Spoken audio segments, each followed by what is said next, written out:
जय विश्व बंधु। बंधुओं, ये है संपूर्ण श्रीमद् भगवत गीता और हम चिंतन कर रहे हैं अध्याय 9 का।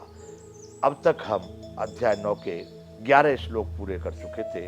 भगवान कहते हैं कि अब जानंत माम मूढ़ा मानुषी तन्माश्रितम परम भावम जानंतो मम भूत महेश्वरम।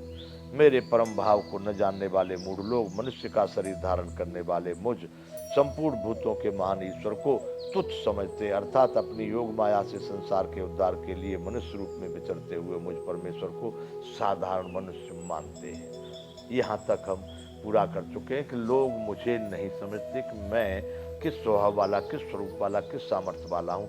वो मुझको मनुष्य का शरीर धारण किए हुए साधारण मनुष्यों की तरह से साधारण मनुष्य मानते हैं। बंधु, अब यहाँ से आगे अध्याय 9 का ये 12वां श्लोक है। मोघासा मोघ कर्मणो मोघ ज्ञाना विचेतसः राक्षसी मासुरीम चैव प्रकृतिम मोहनी श्रुता। मोघासा मोघ कर्मण मोघ ज्ञाना विचेतसः राक्षसीम आसुरीम च एवं प्रकृति मोहनी श्रद्धा। भगवान कह रहे हैं कि ये सभी लोग व्यर्थ आशा, व्यर्थ कर्म और व्यर्थ ज्ञान वाले विक्षिप्त चित्त अज्ञानी जन राक्षसी, आसुरी और मोहिनी प्रकृति को ही धारण कर देते हैं। अर्थात व्यर्थ आशा, ये नश्वर पदार्थों की जो उत्पत्ति विनाश वाले पदार्थ हैं, इनकी आशा या झूठ लोगों की आशाएं कि ये ऐसा कर देंगे, वो भी आशाएं किस लिए है, वो भी स्वार्थ अपेक्षा किस लिए है, इन नश्वर पदार्थों के लिए।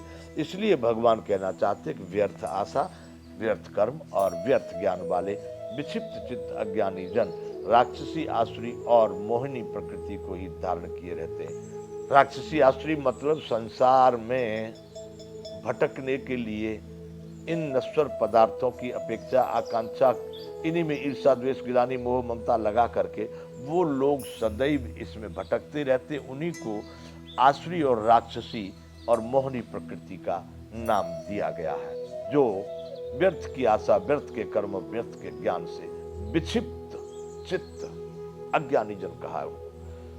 क्योंकि इससे आपका अर्थ सिद्ध नहीं होता। ये जीवन चल जाएगा इनसे उल्टा सीधा, जैसा भी पाप पुण्य को लेकर के, लेकिन अब पार नहीं हो पाएंगे।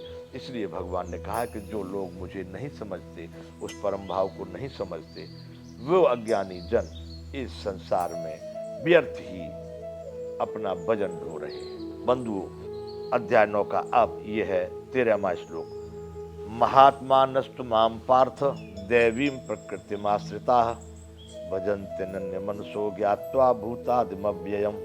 परंतु हे कुंती पुत्र, दैवी प्रकृति के आश्रित महात्मा जन आज मुझको सब भूतों का सनातन कारण और नाश रहित अक्षर स्वरूप जानकर अनन्य मन से युक्त होकर निरंतर भजते हैं। ये इसकी बात वहां भी आएगी। अध्याय 16 को देवासुर संपत्ति विभाग योग कहा गया है। पहले बता दिए राक्षसी, अज्ञानी, राक्षसी, आसुरी, मोहनी प्रकृति वाले, वो मुझे नहीं पा सकते, वो मुझे नहीं जानते।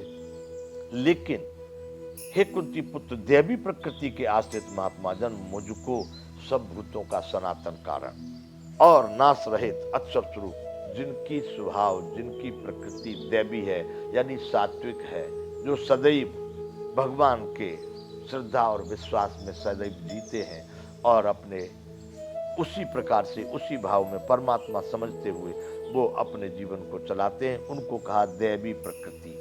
तो जो दैवी प्रकृति वाले महात्मा जन हैं, वो लोग मुझको सभी भूतों का सनातन कारण और नाश रहित अक्षर स्वरूप जानकर अनन्य मन से युक्त होकर मुझको भजते हैं। वो सदैव उसी एक परमात्मा को अनन्य मन से, जिसमें मन उनका कहीं दूसरी जगह नहीं जाता। तो मतलब दैवी प्रकृति वाले जो भक्तजन हैं, वो सदैव सभी भूतों का सनातन कारण में हूँ, अक्षर स्वरूप में हूँ, नाश रहित में हूँ, ऐसा सोच करके सदैव वो मेरा ही चिंतन और स्मरण भजन करते हैं। अध्याय 9 का ये श्लोक संख्या है 14। सततम कीर्तयन्तो माम एतन्तश्च दृढ़व्रता नमस्यन्तश्च माम भक्त्या नित्ययुक्ता उपासते।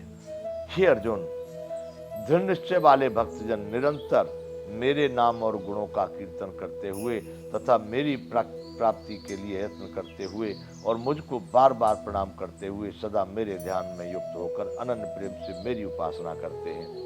सततम कीर्तयन्तो माम यतन्तश्च दृढ़वता सततम कीर्तयन्तु माम, जो नित्य प्रति सतत एक धारा बीच में विराम लिए बगैर कहीं भी दूसरे मन की गति को न जाने देने वाले दृढ़ निश्चय वाले भक्तजन निरंतर मुझे मेरा नाम और गुणों का कीर्तन करते हुए तथा मेरी प्राप्ति के लिए यत्न करते हुए और मुझको बार बार प्रणाम करते हुए सदा मेरे ध्यान में युक्त होकर अनन्य प्रेम से मेरी उपासना करते हैं। ये श्लोक भी बंधुओं बहुत महत्वपूर्ण है कि परमात्मा के सदैव ध्यान चिंतन में सततम कीर्तयन्तु माम, भगवान के ही नाम और गुणों का स्वरूप का चिंतन करते हुए, इसका नाम कीर्तन, सदैव नित्युक्ता उपास्ते, वही भक्त लोग उस मुझको बार बार प्रणाम करते हुए सदा मेरे में मेरे ध्यान से युक्त होकर के अनन्य प्रेम से मेरी ही उपासना करते हैं। भगवान कह रहे हैं वह संसार से पार होने वाले हैं, उनको राक्षसी जो स्वभाव प्रकृति वाले हैं वो यहीं पर भटकने वाले हैं, जो दैवी स्वभाव वाले हैं, दैवी प्रकृति वाले हैं, वो नित्य प्रति मेरे ही चिंतन में भजन ध्यान में लगे होकर मेरे नाम रूप गुणों का चिंतन करते हुए वो सतत मेरी ही उपासना करते हैं। बंधुओं, अध्याय 9 का अब ये 15वां श्लोक है। ज्ञान यज्ञेन चाप्यन्ये यजंतो माम उपासते एकत्वेन पृथक्वेन बहुधा विश्वतो मुखम।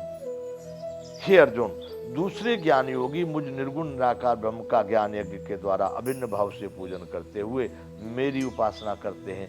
निराकार यानी वह परमात्मा संपूर्ण ब्रह्मांड के कण कण अणु अणु में समाया हुआ है, उनको ज्ञानी जन कहते हैं।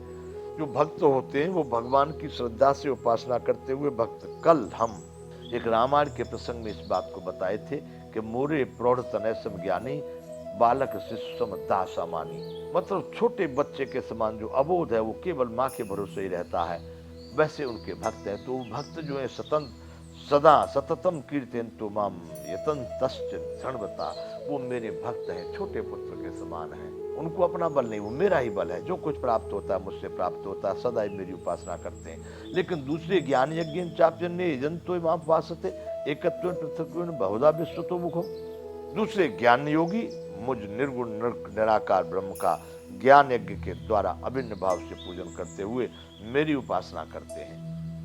वो जानते हैं कि संपूर्ण में एक परमात्मा की ही सत्ता है, वही सब में समाया हुआ है। ये संपूर्ण ब्रह्मांड जहाँ तक मन भी जाता है, यह संपूर्ण उसी परमात्मा का विराट स्वरूप है और इसमें सब में वही समाया हुआ है। इस तरह से इस भाव से समझ करके उस परमात्मा के उस स्वभाव को जानते हुए वो ज्ञानी लोग सदा मुझ विराट स्वरूप परमेश्वर की पृथक पृथक भाव से उपासना करते हैं। वह भी उसी परमात्मा को निराकार रूप से जानते हुए उसकी उपासना करते हैं। यहाँ विराम करेंगे। जय विश्व बंधु।